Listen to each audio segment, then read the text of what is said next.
ঘটনায় অপহৃত ব্যবসায়ীর প্রাণ সংশয়ের আশঙ্কায় চরম দুশ্চিন্তায় তার পরিবারবর্গ।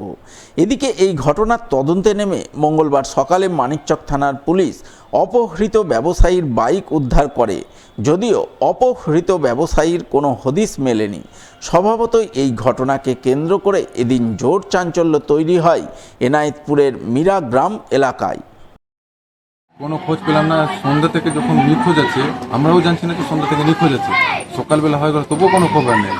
এবার যখন প্রায় 12টার দিকে না 11:30টার দিকে গাড়ি এসছে, থানার পুলিশের গাড়ি এসছে, তারপরে আমরা বুঝতে পারলাম যে কী হয়েছে।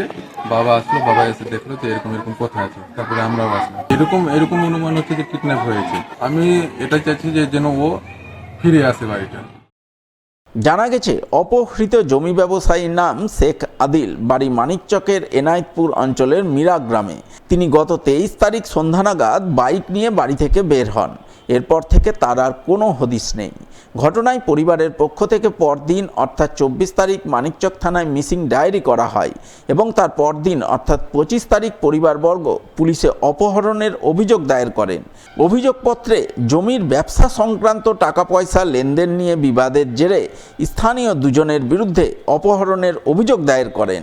সেই মতো মানিকচক থানার পুলিশ তদন্ত শুরু করে এবং তদন্তে নেমে মঙ্গলবার সকালে বাড়ি থেকে প্রায় 1 কিলোমিটার দূরে চৌকি মির্দাতপুর গ্রাম পঞ্চায়েত এলাকার এক আমবাগানের মধ্যে অপহৃত ব্যবসায়ীর বাইক উদ্ধার করে, যদিও ব্যবসায়ীর কোনো হদিশ মেলেনি। স্বভাবতই তার প্রাণ সংশয়ের আশঙ্কায় এখন রীতিমতো দুশ্চিন্তায় রয়েছেন পরিবারবর্গ। মানে ব্যাগটা মোটরসাইকেলটা পাওয়া গেল।